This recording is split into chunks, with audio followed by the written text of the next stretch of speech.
खबर शामिल करेंगे कोटली आजाद कश्मीर से। वजीर आजम आजाद कश्मीर राजा फारूक हैदर की हदायत पर क्लीन एंड ग्रीन मुहिम जारी।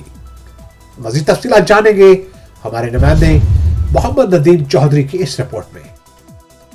वज़ीर आज़म आज़ाद कश्मीर के विजन के मुताबिक ग्रीन एंड क्लीन कश्मीर के हवाले से एडमिनिस्ट्रेटर सरदार जायद और चीफ ऑफिसर राजा अफजाल की खुसूसी हिदायत पर स्टेट ऑफिसर बल्दिया राजा अरबी करेज, इंस्पेक्टर बल्दिया चौधरी असद इकबाल, मलकयूम चौधरी मोहम्मद तारक, परवेज़ जलाली, मिर्ज़ा इम्तियाज़ ने कोटली शहर के मुख्तलिफ मकामात पर सैकड़ों पौधाजात लगाए।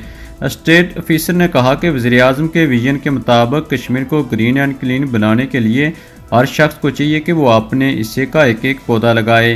कैमरामैन